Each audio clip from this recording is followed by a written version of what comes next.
Queridos, boa noite a todos. Graça e paz do Senhor Jesus Cristo.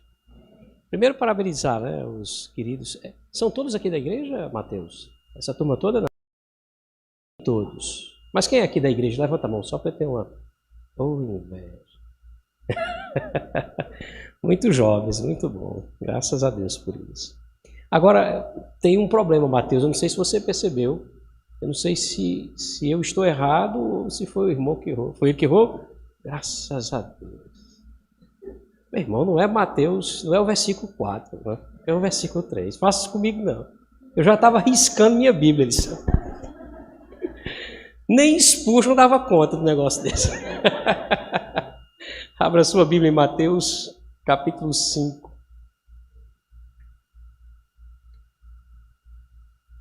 Já estava pronto para dizer a vocês, irmãos, o propósito de Deus é reforçar o versículo 3. Mas graças a Deus. Vocês estão trabalhando as bem-aventuranças todos os sábados, é isso? Todos os sábados, né? Uma bem-aventurança. Bênção de Deus. O coração dos evangelhos aqui, né? Aquilo que seria o caráter do cristão segundo o próprio Cristo, né? O caráter do cristão. Eu vi o irmão falando aqui, né? Nenhum de nós consegue a excelência, né? A perfeição, vivenciar as bem-aventuranças, mas é um objetivo de Deus, né? Assim, Deus coloca como sendo aquilo que deve ser o nosso objetivo de vida. Tentar encontrar nessas bem-aventuranças aquilo que deve ser o nosso caráter. E outra coisa, essas bem-aventuranças não são opções nossas, assim. E a gente também não tem a opção de escolher uma ou outra, né? Eu sou manso, mas eu não sou isso aqui, eu sou... Não. Todas as bem-aventuranças ali, todas elas devem ser buscadas por nós para forjar o nosso caráter, né? Se for Jesus, então, que disse as bem-aventuranças, todas aquelas qualidades que ele citou ali, todas elas exprimem aquilo que de fato ele era quando esteve aqui. E como nosso objetivo, uma vez salvos em Cristo Jesus, é nos parecer com Ele, então a gente tem que ter isso aqui decorado. Concorda comigo? Tem que decorar isso aqui, objetivo de vida. Dito isso, capítulo 5, versos de 1 a 3, deixa eu fazer a leitura com vocês desses versos, e aí a gente vai tratar do texto. Diz assim, acompanhe na sua Bíblia. Vendo Jesus as multidões, subiu ao monte. E como se assentasse, aproximaram-se os seus discípulos. E ele passou a ensinar aos seus discípulos, dizendo, bem-aventurados os humildes de espírito, porque deles é o reino dos céus. Bem, eu coloquei assim um tema para a gente refletir essa noite. A humildade de espírito, a primeira característica do discípulo cristão. A humildade de espírito, a primeira característica do discípulo cristão. Eu sei que já fizemos oração, mas eu queria mais uma vez orar com você. Vamos orar? Feche seus olhos. Senhor, nós já tivemos o privilégio dessa noite de cantar louvores ao Teu nome, e dizer essas verdades tão profundas e tão caras para nós por meio da música. Mas essa é a hora em que, quedados aos Teus pés, nós te rogamos, fala ao nosso coração, vem nos ensinar essas verdades que nós precisamos aprender a teu respeito. Nós pedimos assim, agradecidos por estarmos aqui, em nome de Jesus. Amém. Veja, Jesus fez 5 grandes discursos. Quando você lê os evangelhos, você vê as falas de Jesus mais soltas, mas em 5 momentos ele as une em 5 grandes discursos, ou seja, como se fosse grandes exposições, ou como o próprio tema nos traz a ideia, grandes sermões, não é? Sermões completos de Jesus. Esse é o primeiro desses discursos, o primeiro sermão que ficou conhecido como o Sermão do Monte, ou o Sermão da Montanha, como a gente viu aqui, que vai do capítulo 5 e só encerra lá no capítulo 7. Nesse Sermão do Monte, ele é dividido em 3 pontos. Jesus aí é quase um batista, ixi, que heresia. As pregações de 3 pontos homiléticos aqui. Ele vai falar sobre o caráter dos cristãos, ou seja, essa primeira parte das bem-aventuranças traz qual seria o caráter do cristão. O segundo ponto, ele traz a influência do cristão, é quando ele vai tratar que o cristão é sal, é luz, ele tem que ser influência nesse mundo. e encerra o discurso, ou encerra esse primeiro grande sermão dele, falando sobre a justiça do cristão. Então são esses os 3 pontos que dividem o Sermão do Monte. Agora veja, todas essas virtudes que nós encontramos nesse grande sermão trazido por Jesus aqui, e intitulado como Sermão do Monte, são exigências a todos os homens. Todos os homens. É uma exigência divina a todos os homens como um padrão. Mas são virtudes esperadas aos seguidores de Cristo como uma evidência. Deus exige de todos os homens isso aqui, e Ele vai cobrar isso aqui dos homens naquele dia, pode crer nisso. Mas Ele espera de uma forma especial dos seus seguidores. Eles têm que olhar para isso não só como um padrão, mas como uma evidência de suas próprias conversões. Então veja só, o sermão começa, e aqui eu quero pegar esse primeiro versículo como introdução. Olhe para o primeiro verso, a gente vai fracionar esse primeiro verso. Porque o sermão ele começa com Jesus olhando para as multidões. Ele diz assim, verso 1. Vendo Jesus as multidões. A quem o texto está se referindo aqui? Que multidão é essa? Quem são essas pessoas? De maneira geral, e essa é a compreensão que a gente tem na narrativa dos evangelhos, essa multidão ela é formada por aqueles que esperavam de Jesus a provisão material. Lembre-se que Jesus multiplicou os pães. Esperava de Jesus as curas físicas, só é você lembrar dos grandes milagres que ele fez. E esperava de Jesus também a libertação demoníaca. Lembre-se das muitas vezes que ele libertou os homens dos demônios aqui no texto bíblico. Então essa multidão, de maneira geral, ela é composta mais por essas pessoas. Deu para entender? Então a primeira informação do verso é que havia uma multidão seguindo Jesus. Agora perceba, assim como fez Moisés lá no Antigo Testamento, que subiu ao Monte Sinai para ouvir da parte de Deus aquilo que Deus queria orientar ao povo, de maneira similar, ou seja, há aqui uma ligação entre uma coisa e a outra, Jesus também faz. Ele sobe ao monte, só que aí ele mesmo transmite a mensagem. Por quê? Porque diferente de Moisés, ele era o próprio Deus. Olha o texto. Vendo Jesus as multidões, primeira coisa, subiu ao monte. Como eu disse, há uma clara relação aqui com o fato de que no monte era o lugar onde Deus, de forma especial, falava ao seu povo na antiga aliança. Mas veja a sequência do versículo, porque há mais uma informação que não pode passar despercebida. Ele diz assim, vendo Jesus as multidões, a gente já viu, subiu ao monte, acabamos de ver, e ele encerra dizendo, e como se assentasse. Qual é a relevância dessa informação aqui? É porque os mestres ali no começo, na era cristã, eles quando queriam ensinar, diferente de hoje a gente fica em pé, né? Eles se sentavam. Essa era a postura de quem ia passar a ensinar. Quando os seguidores estavam ali seguindo um mestre, um professor, e ele sentava, todos sabiam que ele ia começar a aula ali. E aí todo mundo sentava. Então Jesus está aqui dando um recado a essa multidão que seguia ele. Qual era o recado? Que aquela não era mais uma hora de multiplicar pães, não era mais a hora de curar enfermos, não era mais a hora de expulsar demônios, a aula ia começar. E é tão interessante que, por essa razão, você não vê mais a multidão se aproximando de Jesus para ouvi-lo. Um grupo específico é quem vai ouvir Jesus. Está no verso 1, vamos ver na sua íntegra, diz assim, vendo Jesus as multidões, primeiro ponto, subiu ao monte, já vimos isso, como se assentasse, ele vai ensinar, aproximaram-se quem? Os discípulos. Percebe que é uma distinção? A multidão segue, os discípulos ouvem. Isso é tão verdade que não é mais a toda a multidão que Jesus passa a ensinar, mas apenas aos seus discípulos. Ainda que o que é colocado aqui é exigido de todos os homens, é sabido inclusive de todos nós, que apenas os discípulos de Jesus poderão cumprir isso com excelência, de fato.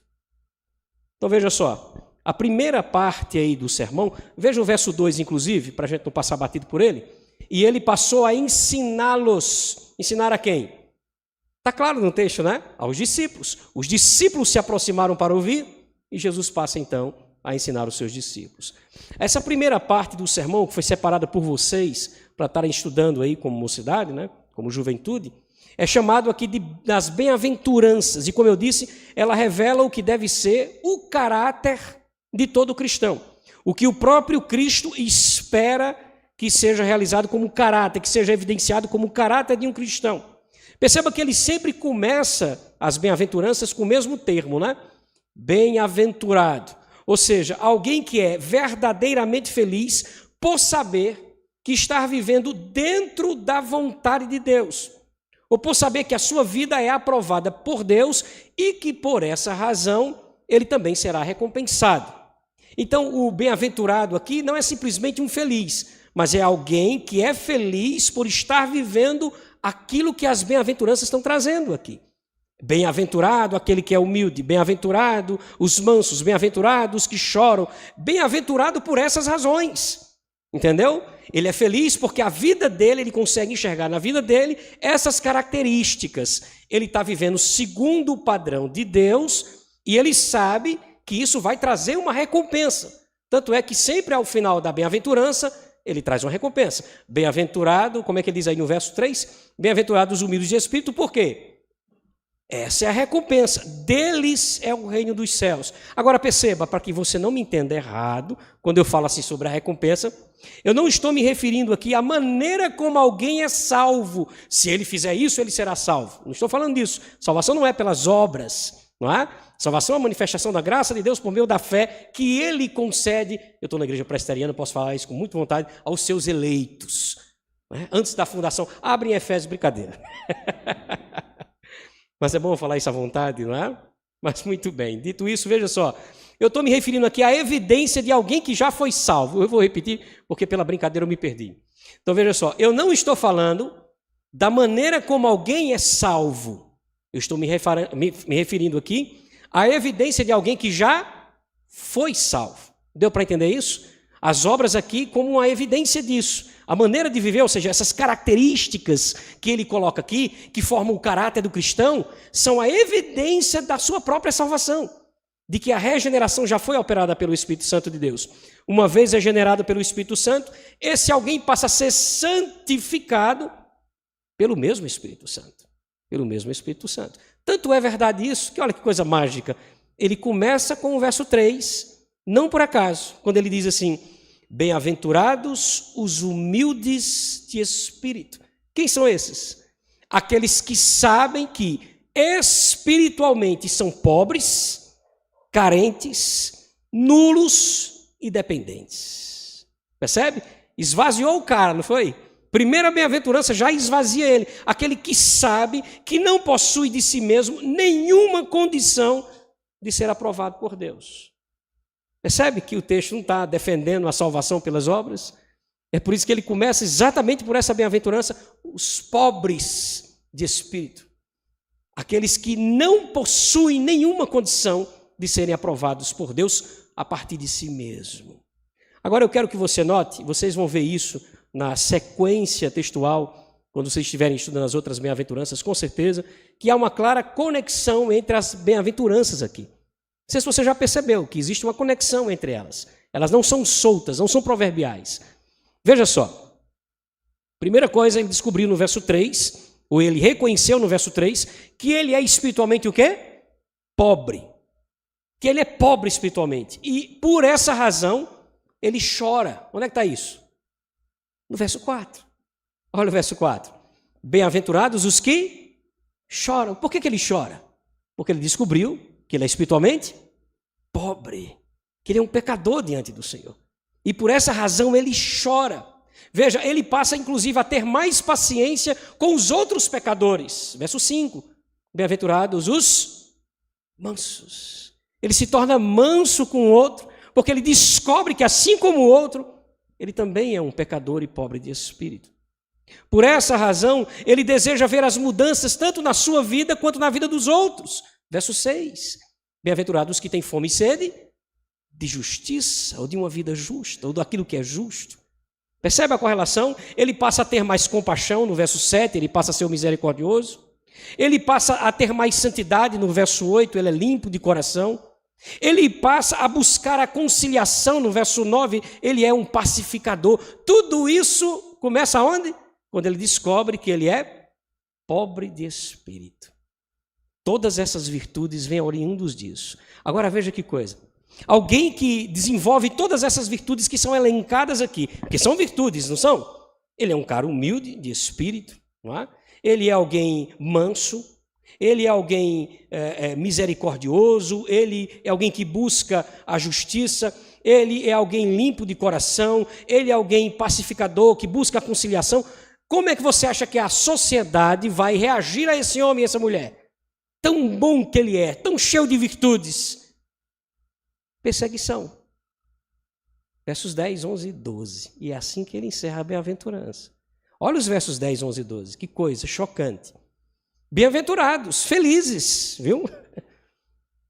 Bem-aventurados os perseguidos por causa da justiça ou da vida justa, porque deles é o reino dos céus. Bem-aventurados sois, ele está falando dos seus discípulos, né? Quando por minha causa, não por outra causa, mas quando por minha causa, por causa desse testemunho cristão, vos injuriarem, vos perseguirem, mentindo, disserem todo mal contra vós. Olha o que ele diz no verso 12. Se alegrem, exultai, porque grande é o vosso galardão nos céus. Olha quem ele nos compara. Pois assim perseguiram os profetas que viveram antes de vós. É intrigante isso, né? Uma série de virtudes, e se você viver essa série de virtudes, adivinha qual vai ser o seu prêmio? Perseguição. Ele começa se reconhecendo pobre de espírito e encerra sendo perseguido. É como se eu dissesse que ele começa se esvaziando e encerra apanhando. Não é? Encerra exatamente apanhando. É essa a realidade do texto aqui. Assim como foi com Jesus. Afinal de contas, esses são os seus discípulos. Foi o que Jesus disse: se perseguiram a mim, adivinha, perseguirão a vós também. Perseguirão a vós também. Você percebe a lógica textual? Se você começar a buscar viver as bem-aventuranças, e nós devemos buscar viver essas bem-aventuranças, porque elas refletem o que é o caráter do cristão, nós vamos nos parecer com quem? Com Cristo. É como se o próprio Cristo estivesse descrevendo aqui para nós. Eu sou isso, sou isso, sou isso, sou isso, sou isso. Você precisa ser isso, isso, para ser exatamente como eu sou. Mas assim como ele foi perseguido, mesmo sendo tudo isso, ou por ser tudo isso, adivinha, nós seremos perseguidos também exatamente por essas mesmas razões. Que coisa! O enviado não é maior do que aquele que o enviou. Jesus deixou isso muito claro muitas vezes. Agora veja, a primeira bem-aventurança, que é o nosso alvo nessa noite, é o preparo para as demais. Sem essa primeira bem-aventurança, todas as demais perdem o sentido, ou melhor, deixa eu fazer você entender isso. Elas podem até serem vivenciadas, mas elas serão vivenciadas por uma razão errada, ou por vaidade ou por hipocrisia. Que coisa estranha, né? Então, se a primeira virtude, que é essa que nós estamos estudando aqui, ela for negligenciada, se nós não observarmos essa virtude, pode ser até que as outras virtudes você consiga encontrar nas pessoas, mas elas serão vivenciadas ou por vaidade ou por hipocrisia. Vamos ver o verso 3 novamente? Bem-aventurados os humildes ou pobres de espírito, porque deles é o reino dos céus. Porque deles é o reino dos céus. Olha, o que ele está dizendo aqui? Que existe um novo reino chamado de reino dos céus ou de reino de Deus. E olha que coisa intrigante. A primeira característica daqueles que fazem parte desse reino, decore isso, que isso é bonito. A primeira característica daqueles que fazem parte desse reino é exatamente reconhecer que não merecem fazer parte desse reino. Você entendeu esse negócio esquisito? Essa é a primeira característica. Qual a primeira característica daquele que entende que faz parte do reino dos céus? É porque ele sabe, ele sente, ele entende, ele reconhece que ele não merece fazer parte do reino dos céus. E aqui eu quero trazer 2 exemplos dessas características. O primeiro do Antigo Testamento. Olhando aí para o prisma da Antiga Aliança, eu queria que você abrisse a sua Bíblia no Salmo 51. Abra a sua Bíblia no Salmo 51. Nós vamos ver isso em 2 exemplos. Primeiro, na vida desse homem, no rei Davi. O tão conhecido Salmo 51. Um homem que era chamado homem segundo o coração de Deus, e a gente vai entender uma das razões para isso. Né? Está exatamente nessa característica que fica muito claro na vida de Davi em alguns momentos. É bom dizer em alguns momentos, talvez não em todos os momentos, que como muito bem nos lembrou o irmão aqui, nem sempre a gente vive isso aí, né? Nem sempre a gente consegue vivenciar essas bem-aventuranças. Davi não era diferente, pecador como nós, mas deixa muito claro que essa característica era real na vida dele. Vamos ver? Veja só, lembrando que Davi aqui, um rei todo-poderoso, que era muito temido pelos seus inimigos, enquanto ao mesmo tempo era muito amado pelos seus súditos. Mas perceba, quando ele reconhece a sua pobreza de espírito, quando ele consegue reconhecer o seu pecado, ele se coloca diante de Deus suplicando perdão por isso. Olha que coisa interessante, olha que drama nos versos de 1 a 4 do Salmo 51, diz assim: Senhor, tem compaixão de mim. Isso é uma declaração de humildade, não é? Tem compaixão de mim. Eu não consigo encontrar Davi em nenhum momento da vida dele dizendo isso a um homem. Lembra de Davi? Já liu o texto sobre Davi? Já viu a vida de Davi? Em Samuel, já viu isso aí? Um homem forte, valente, né? Mas se coloca diante de Deus de forma humilde. Tem compaixão de mim segundo a tua benignidade, segundo a multidão das tuas misericórdias, apaga as minhas transgressões. Lava-me completamente da minha iniquidade e purifica-me do meu pecado. Por quê, Davi? Verso 3. Porque eu conheço as minhas transgressões. Percebe o reconhecimento? Eu sei o que eu tenho feito. Eu sei os meus erros. Você não sabe os seus erros? É isso que Davi está dizendo. Quando eu fecho os olhos assim, ó, vem diante de mim, como ele já disse em outro texto, meu pecado está sempre diante de mim. Eu reconheço as minhas transgressões. O meu pecado... Vem outro texto? Não, é esse o texto. E o meu pecado está sempre diante de mim. Pequei contra ti. Agora isso aqui é intrigante, né? Contra ti somente. Se eu tivesse nessa hora que Davi estivesse orando, eu ia interromper ele. Não, Davi, não foi só contra Deus. Você pecou contra Betseba, você pecou contra a sua família, você pecou contra a nação. Mas é porque todo pecado, em primeiro lugar, é uma ofensa a quem? A Deus. E essa deve ser a nossa grande preocupação. Esse é o primeiro laço que a gente precisa refazer. E é isso que Davi está dizendo. Pequei contra ti somente, fiz o que era mal perante os teus olhos, de maneira que o Senhor vai ser justo no teu falar e puro quando o Senhor me julgar. O Senhor vai ser justo no teu julgamento e nas tuas palavras no teu veredito. Davi é alguém que sabe, que reconhece que Deus não aceita o culto de homens e mulheres que se aproximam dele com altivez, com arrogância, com orgulho. Olha o verso 16. O Senhor não tem prazer em sacrifícios, do contrário, eu te os daria, e não te agradas de holocaustos. Aqui o contexto exegético traz a ideia de que Davi está dizendo que Deus não se agrada desse culto divorciado de uma vida real, ou seja, de alguém que se reconhece como um pecador. Tanto é verdade essa exegese, que o próximo verso, verso 17, ele diz que aquele que reconhece o seu próprio pecado, que é humilde de espírito, como é o nosso tema, esse Deus não desprezará. Olha o verso 17. Sacrifícios agradáveis a Deus, perceba que ele está fazendo um contraponto ao verso 16, o Senhor não se agrada, aí no 17, o que o Senhor se agrada é de um espírito quebrantado, coração compungido e contrito, não o desprezarás, ó Deus. Percebeu?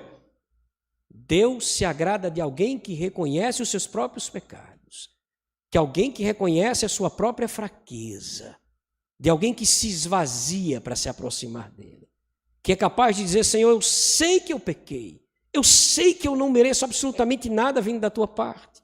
É desse, Davi está dizendo, que Deus se agrada, é desse que ele se agrada. Um homem rico, forte e poderoso, mas completamente dependente de Deus, ou como diz o nosso tema, um homem humilde de espírito. Assim era Davi, um homem segundo o coração de Deus.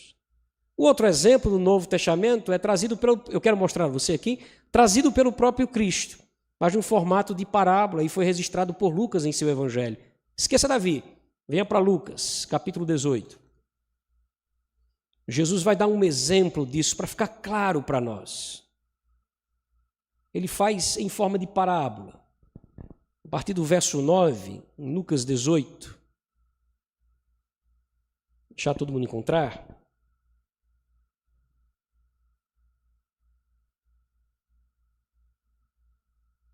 Vimos Davi como exemplo do Antigo Testamento. E agora a parábola trazida por Jesus e registrada por Lucas aqui no capítulo 18. Primeiro veja para quem Jesus está dirigindo a parábola. Veja o verso 9. Propôs também esta parábola a alguns que confiam em si mesmos, por se considerarem justos e desprezarem os outros. É o contrário do humilde de espírito, né? Aquele que reconhece que depende totalmente de Deus, que é pobre de espírito, que é carente da ação divina. Esse olha para si e diz, não, eu já sou um justo. É o contrário, é exatamente a ele que Jesus está falando aqui. Agora veja o verso 10, quando ele começa dizendo, 2 homens, e aqui ele começa a parábola, 2 homens subiram ao templo com o propósito de orar. Um era fariseu e o outro um publicano. 2 homens em um ato de adoração. Aí ele coloca 2 exemplos. O primeiro, um fariseu, ou seja, um judeu religioso, alguém que tinha zelo em observar a lei mosaica. O outro, um publicano. O que é um publicano? Um cobrador de impostos, que era tido pelos seus compatriotas como um traidor, ou até mesmo alguém desonesto. Por que isso? Porque o publicano, ele para ganhar o seu lucro em cima do imposto que ele cobrava para Roma era esperta, né? Colocava um próprio judeu para cobrar os judeus. E aí eu vou ganhar como nisso aí? Aí tu te vira. Se o imposto é X, tu cobra mais e vai ganhar em cima disso. Então, seus irmãos viam isso não apenas como uma traição, mas como uma desonestidade muito grande. Só é você lembrar de Zaqueu, não é? Que teve que devolver, e aí você conhece a história. Então veja, 2 exemplos, um extremamente religioso e um outro homem pecador que vai aqui no texto reconhecer o seu próprio pecado. Perceba primeiro que o religioso, ele não consegue se ver dessa maneira. Ele não consegue enxergar a sua podridão, né? A sua fraqueza espiritual, sua falência espiritual. Olha o que é dito aí no próximo verso, verso 11. Verso 11. O fariseu, posto em pé, esses detalhes são maravilhosos. Posto em pé, orava de si para si mesmo, dessa forma. Ó Deus, graças te dou, porque eu não sou como os demais homens, roubadores, injustos e adúlteros, nem ainda como este publicano. O fariseu jamais ia gostar do que o irmão disse aqui. Se nenhum de nós é... Opa, fale por si, meu irmão. Mas esse é exatamente o fariseu. Agora, veja, por outro lado, ele não consegue enxergar os seus próprios erros. Ele não consegue enxergar os seus erros, ele só consegue enxergar aquilo que ele acha que são suas virtudes. Olha o verso 12. Jejum 2 vezes por semana. Ninguém obrigou ele a fazer isso, viu? Não tinha nada na lei. Na lei só tinha um ano, uma vez no ano, uma obrigação de jejuar no dia da expiação. Eles criaram essas regras, e aqui é interessante como a gente tem essa mania, para parecer ainda mais piedosos. A gente tem a tendência de querer apresentar algo aos homens, e era isso que o fariseu fazia questão de fazer. Orar nas praças, nas esquinas, em voz alta, e dar as esmolas assim, para que todo mundo pudesse enxergar. Eles gostavam disso. No tempo de hoje, com a internet, certamente teria o Instagram. Vocês estão entendendo? Iam apresentar todas essas coisas nas redes sociais, dar entrevistas e tudo mais. Não é? Esse é o fariseu. E ele não consegue enxergar o seu... Ainda bem, Senhor, eu te dou graças, porque eu não sou assim como esses pecadores. Jejum, como ele diz aí no verso 12, 2 vezes por semana, e dou o dízimo de tudo quanto ganho. Eita cabra macho. Eu até gostei dele nesse final. Brincadeira. Mas veja, em contraposição a ele, por outro lado, vem o publicano. E veja, o publicano sabe, ele não está encenando, viu? Ele sabe que é espiritualmente pobre. Olha o que ele diz no verso 13. O publicano, estando em pé, longe, não ousava nem ainda levantar os olhos.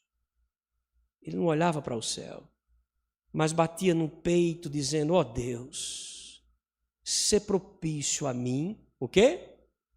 Pecador.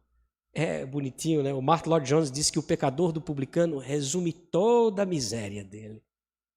Resume tudo, né? Quando ele diz pecador, ele está englobando aí todos os seus pecados. É como a gente faz quando vai orar pedindo perdão a Deus. Ó Senhor, perdoa os nossos pecados. Havia um puritano que ele dizia que você, John Owen, ele dizia que você tem que dar nome aos seus pecados, né? Cuidado que você perdoa todos os meus pecados. Não, dê nome para você ver quais são os seus pecados. Aqui é o contrário, aqui o publicano, ele resume também. Assim, eu sei que eu sou um pecador. Ele está reconhecendo a sua miséria. E agora veja como é clara a lição que Jesus deixa no último verso 14. Digo-vos que este, no caso o publicano, desceu justificado para a sua casa, perdoado por Deus. Entenda justificado aqui como aceito ou perdoado por Deus. E não aquele que já se sentia justo, que não precisava do perdão de Deus, já acertava, né, dentro da perspectiva dele, era isso que ele via. Porque todo que se exalta será humilhado, mas aquele que se humilha será o quê? Será exaltado. Amém? Que parábola, né? Queridos, a primeira virtude esperada na vida do discípulo de Cristo é a humildade espiritual. E eu não estou me referindo aqui a uma postura fabricada de alguém que acha que é muita coisa lá dentro do coração, mas que muitas vezes faz pose de coitado. Pose de coitado. Eu lembro que há um tempo atrás, dando aula de seminário, né? O pessoal do primeiro ano de seminário, eu disse assim, a gente falando exatamente sobre o que é piedade, o que é a piedade, como se revela a piedade. Aí eu lembro de um seminarista que ficou em pé e fez assim. E eu fiquei, o que é isso? Ele disse, a piedade. Essa ideia de externar isso, aquela pose de coitado, quando no fundo do coração dele, a vaidade dele não permite fazer com que ele aceite que ele é aquilo de verdade. Ele acredita que ele é mais do que isso. Eu não estou me referindo aqui a um comportamento de autocomiseração infrutuoso, que sustenta um discurso completamente divorciado da vida. Não estou falando disso. Mas eu estou falando aqui de um esvaziamento de alguém que, quando passa a olhar para si mesmo, consegue dar 3 passos. Primeiro, consegue reconhecer os seus próprios pecados. Segundo, consegue desenvolver um coração misericordioso, porque alguém que reconhece os seus próprios pecados, como vai dizer as bem-aventuranças, passa a ser misericordioso com os demais, não é? Passa a ser manso em relação ao outro. E, em terceiro lugar, passa a desejar uma vida mais santa, que também é dito nas bem-aventuranças, aquele que tem fome e sede dessa vida santa, ou de justiça, como diz o texto. Alguém que entende que a regeneração, a santificação e a glorificação não são possíveis sem a ação de Deus. Você entendeu isso? Começo, meio e fim, né? A gente colocou aqui. Alguém que olha para a regeneração, o começo de tudo, e sabe que foi Deus. Aí alguém que olha para o processo de santificação, aquilo que ele está vivenciando, e entende que é Deus. E alguém que vislumbra o futuro e, pela fé, entende a glorificação e sabe que será Deus. Do começo ao fim. E por confiar nessa exclusiva ação divina, esse alguém se torna humilde de espírito, feliz de verdade, ou bem-aventurado, e um cidadão do reino dos céus. Bem-aventurados os humildes de espírito, porque deles é o reino dos céus. Que Deus nos ajude. Amém? Feche seus olhos. Quer ver como não é um exercício difícil? Vou mostrar a você como não é. Um exercício difícil se encontrar como alguém pobre de espírito. Você vai ver que a bem-aventurança não é tão complicada assim. E lembre-se que ela é a chave das demais. É a porta das bem-aventuranças. Essa aqui. Sem ela, as outras não fazem sentido. Você pode até viver as outras virtudes, mas não pela motivação certa. Quer ver como é fácil? Feche seus olhos. Faça esse teste. A palavra do Senhor diz que o salário do pecado é o quê? Ao mesmo tempo diz que todos pecaram. Então todos os que estão aqui merecem o quê? A morte. A não ser que você não seja um pecador. Pense nos seus pecados. Eu sei que vai passar na sua cabeça aqui pecados que você costuma praticar. Eu estou fazendo o mesmo exercício agora. Sabe, aqueles que nos perseguem mais de perto, que nos envergonham, que nos deixam a impressão de que nós não vamos conseguir nos livrar deles. Percebe como você e eu merecemos a morte? Percebe como se Deus hoje nos trouxer a morte, será um ato de justiça dele? Nota como você e eu somos pobres de espírito. Pobres de espírito. Pobres de espírito. Senhor, tua palavra nos diz que o Senhor sonda o nosso coração. Tua palavra nos diz que antes que a palavra nos chegue à boca, o Senhor já as conhece. Não há nada que se esconda do Senhor. Nós conseguimos esconder dos homens aquilo que jamais será escondido de ti, Pai. O Senhor nos conhece não por fora tão somente, mas por dentro. Sabe dos nossos pensamentos. O Senhor sabe o quanto nós somos pecadores. A questão agora é o quanto nós sabemos que somos pecadores. E nesse momento em que lembramos dos nossos pecados e misérias, nós nos colocamos diante de Ti, dizendo, Deus, como publicano, ó Deus, tem compaixão de mim, sê propício a mim, pecador. Nós pedimos em nome de Jesus, Pai, o Senhor que está sondando o coração dos que de fato estão a Ti orando nesse momento, dos que de fato estão levando os seus pensamentos ao Senhor. Nós te rogamos em nome de Jesus, nos perdoe. Nós reconhecemos a nossa pobreza de espírito, mas não queremos viver no cinismo dos nossos atos, porque sabemos que esse é apenas o primeiro passo para uma mudança real nas nossas vidas. Nos transforma, Senhor. Enche o nosso coração de sede e de fome de justiça. Enche o nosso coração de vontade de sermos jovens, homens e mulheres, dispostos a viver uma vida mais próxima daquilo que o Senhor exige de nós. Nós rogamos em nome de Jesus que essas bem-aventuranças sejam experimentadas por nós, ó Deus, como uma razão de existência e de vida, para que os homens enxerguem o Senhor em nós, como tem que ser, segundo a Tua vontade. Nós colocamos diante de Ti os nossos pecados, aqueles que nos vêm à mente nesse momento. Nós pedimos perdão por cada um deles e por todos eles. E te suplicamos que o Senhor nos ajude a vencê-los para o louvor da Tua glória. Em nome de Jesus. Amém. Deixa eu encerrar só dando uma dica prática. Eu não podia deixar de fazer isso. Como eu disse, as bem-aventuranças, a ideia é forjar o caráter de Cristo em nós. Esse caráter de Cristo, essas qualidades, as virtudes de Jesus, só são forjadas em nós a partir do momento que a nossa relação com Ele é cada vez mais aproximada. Ela se aprofunda, era a palavra que eu queria.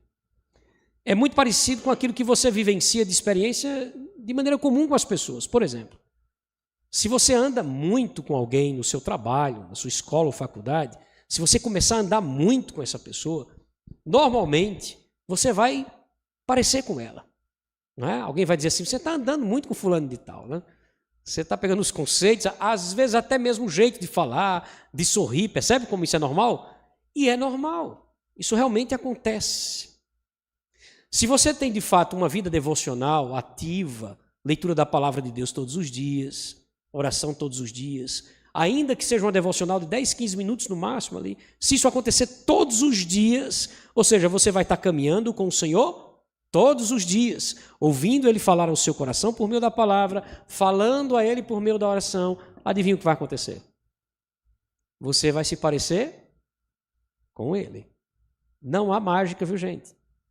Vocês podem ouvir sobre bem-aventuranças todos os dias aqui. Aliás, todos os dias não vai terminar acontecendo isso. Vocês podem ouvir isso todos os anos no aniversário da mocidade, se vocês quiserem fazer. Mas se a vida devocional não é uma realidade, se a nossa vida com Deus se restringe àqueles momentos que a gente tem na igreja, não vai funcionar. Não vai funcionar. Jesus disse quando esteve aqui que a vida eterna é conhecê-lo, conhecer a Deus. Lembra disso na oração sacerdotal? Lá em João 17, acho que é verso 3. A vida eterna é essa, conhecer, não é, a Deus. Essa é a vida eterna.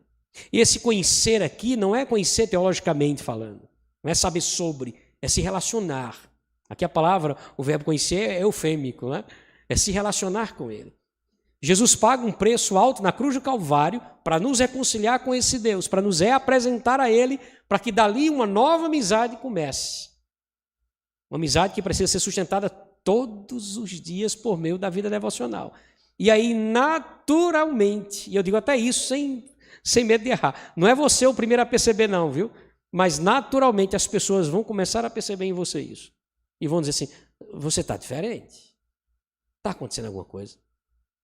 Você está diferente. Sabe o que está acontecendo? As virtudes de Cristo estão começando a ser experimentadas por nós. Por essa razão, as bem-aventuranças não são uma peça utópica. Deu para entender isso? Não é uma fantasia. Ele espera isso de nós. Que Deus nos abençoe em Cristo Jesus.